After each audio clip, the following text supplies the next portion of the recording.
I need a mother for my girls. You need shelter. The widower Cowboy proposed to the outcast bride. The wind swept low across the barren land, carrying the dust like whispers from the past. A wooden fence leaned tiredly against the pressure of time, its paint long stripped by sun and sorrow. Beyond the fence, the ranch stood silent, a lonely stretch of dry pasture, scattered hay, and the soft creak of a rusted weather vane that hadn't turned freely in years. The morning was cold, not with winter's bite, but with the kind of stillness that lingers after grief. A chimney coughed up a thin line of smoke, the only sign that someone still lived here. Luke Callahan stepped out onto the porch, boots heavy, shoulders heavier.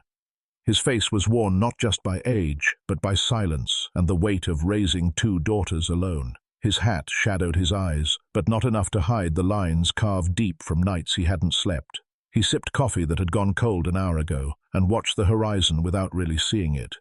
The sky was wide, grey-blue, and empty. He had known emptiness before, but never like this. Then, from the corner of the dirt road where tumbleweeds usually passed without notice, something different stirred. A figure emerged.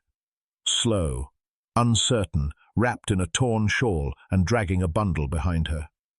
Luke's hand went to the rifle by the door, not out of fear, but habit. As the woman drew closer, he could see the limp in her step and the way she clutched the bundle like it held her last reason to live. Her hair was matted, face streaked with dust and shame. She didn't speak, just looked up at him like someone who'd stopped expecting kindness, but still hoped it existed. She collapsed before she reached the porch. Luke was beside her in seconds, lifting her gently, noticing how light she felt, like sorrow had hollowed her out. The bundle she carried fell open just now, to show threadbare clothes, a cracked comb, and a single photograph of a baby, long faded. He didn't ask her name. Not yet. The silence said enough. There was no blood, no danger, just hunger, exhaustion, and something else in her eyes, something broken.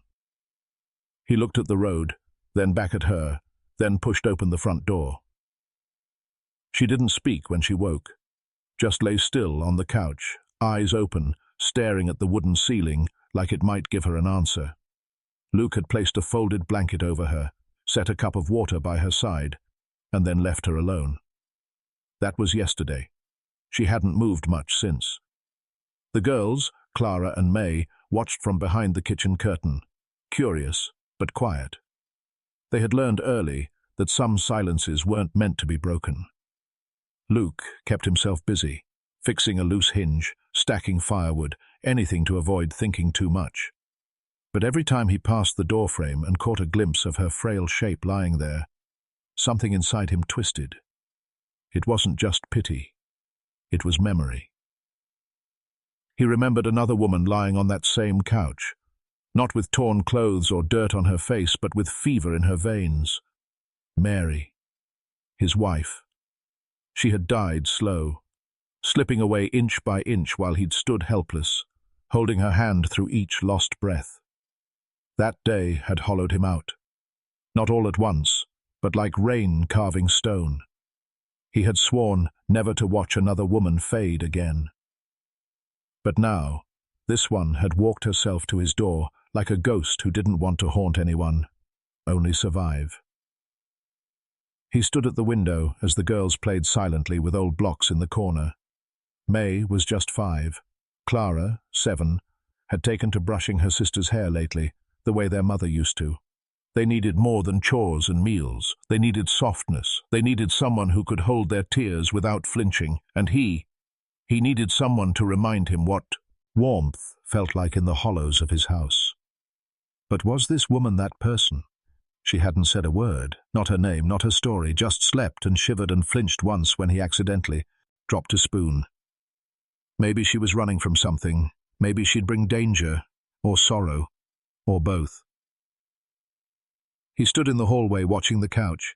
His boots were still dusty from the field, but he didn't move. His hands clenched slowly at his sides.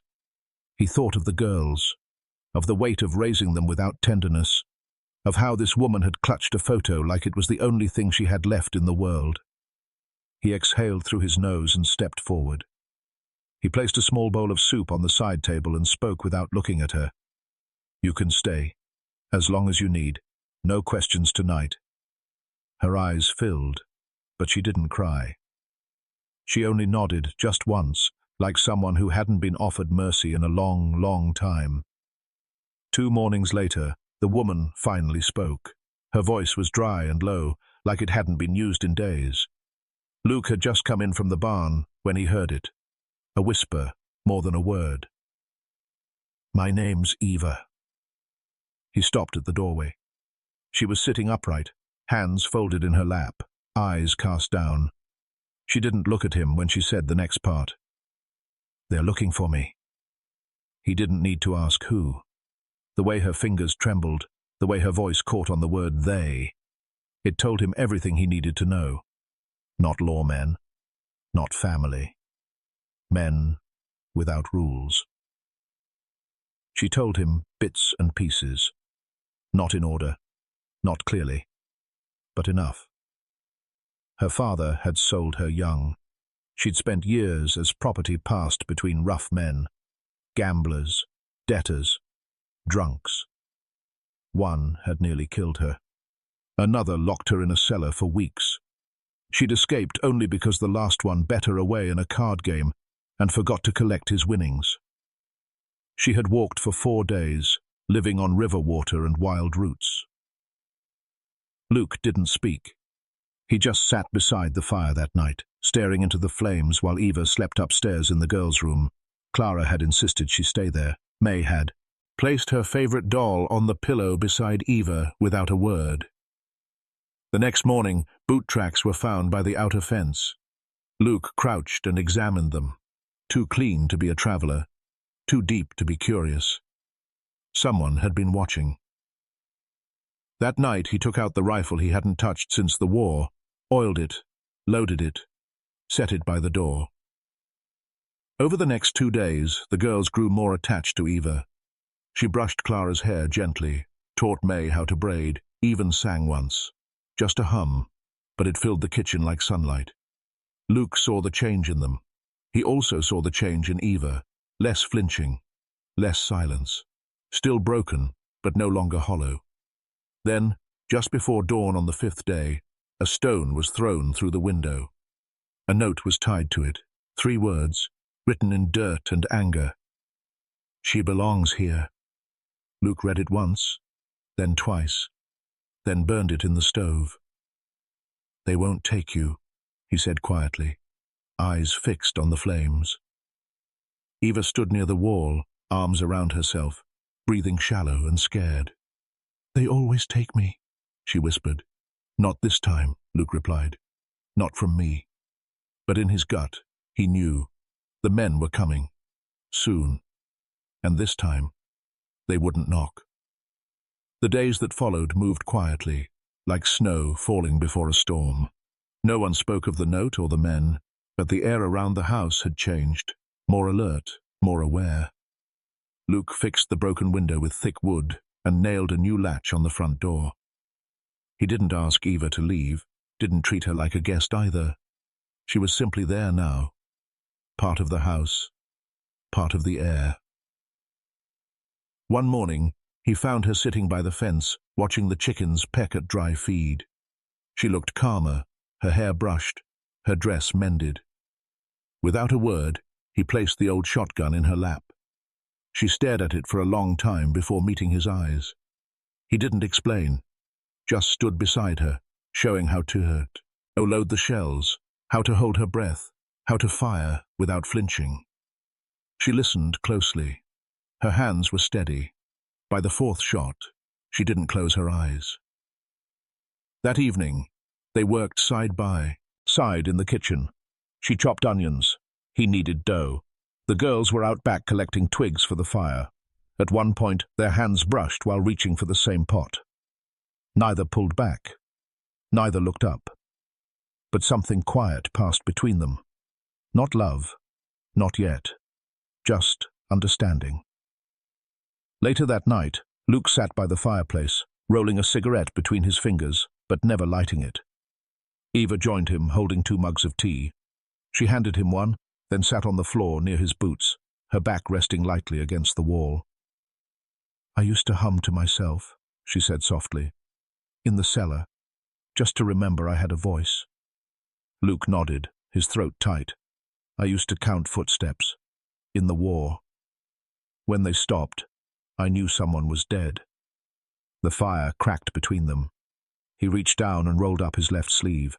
A long scar curved across his forearm, angry and pale. "Bayonet," he said simply. Eva pulled back her collar slightly, revealing a burn mark just below her collarbone. "Candle wax. I spilled it. He didn't believe it was an accident." Neither of them said anything after that. They just sat, 2 shadows flickering in the firelight, scarred and silent. The house was quiet. The wind had softened. Outside, the moon climbed slowly over the hills, casting pale light on the roof, as if the sky itself was watching and waiting. And in that stillness, for the first time, neither of them felt alone. The air broke just before dawn, not with birdsong, but with the distant hum of tires rolling over gravel. Luke was already up, sitting at the table, cleaning the rifle by lamplight. He felt the vibration before he heard it clearly. He looked out the window and saw 2 black trucks crawling down the road, slow and steady, like they already owned the place. Eva was in the kitchen, braiding May's hair. Clara sat stiff on the floor, holding her sister's doll like it might break. When she looked up at Luke, he gave the smallest nod. It was time. He handed Eva the shotgun and pointed toward the cellar door. "Stay low. Keep them quiet. Don't come out unless you hear me call twice." Eva hesitated. "They'll kill you." He looked at her with something stronger than fear, something like promise. "Let them try." The trucks stopped at the fence. 4 men stepped out, each carrying the kind of weight that didn't come from muscle. Dirty boots, sharp eyes, guns half-holstered like casual threats. The one in front wore a coat too clean for someone so cruel. He looked around like he smelled rot. "Callahan," he called out, "we know she's here." Luke stepped onto the porch, rifle in hand, calm as still water. "She's under my roof now," he said, "and under my protection." The man grinned. "You got no right to her. She ran with something that wasn't hers." Luke didn't blink. "You mean her own life?" The men spread out slowly, hands brushing over pistols. Luke held his ground. "There are children in that house. You fire, you answer for them." "You think this is about kids?" the man scoffed. "That girl owes blood. You think you're gonna play family now, cowboy?" Luke cocked the rifle. The sound cracked louder than thunder. "Try me." Just then, the front door creaked. Eva stepped out, arms trembling but eyes steady, holding the shotgun tight to her chest. "I'm not going back," she said, voice clear for the first time. "And if you want me, you'll have to walk over his body. And mine." The man chuckled. "You think you matter that much?" Then came the twist. From behind the second truck, another figure stepped out. A girl, no older than Clara's, with wide eyes and a bruised cheek. She ran to Eva without hesitation. "Mommy, I found you!" Luke's breath caught. Eva dropped the gun. The men froze. "You said she was dead," the lead man growled. Eva stood, taller. "No. You just told her I was." Luke raised the rifle again. "You touch either of them, and I will bury you on my land." The man held his stare for a long, silent beat. Then he spat on over it for a long time. They never called what they had a family. Not out loud. But it was something stronger than names. It was in the way Eva waited for Luke to come in from the field before serving dinner. In the way he stood behind her as she stirred the pot, not to help, just to be near.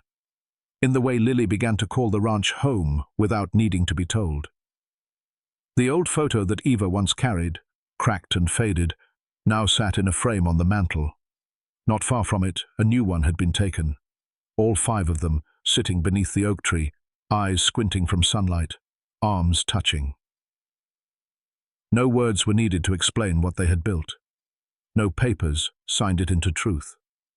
But when the wind swept softly through the field at dusk, carrying the scent of wildflowers and wood smoke, the house stood still, full of breath, full of memory, full of life. And in that quiet, it was clear. They had not only survived, they had become something worth surviving for. Sometimes the deepest kind of love is the one that simply stays.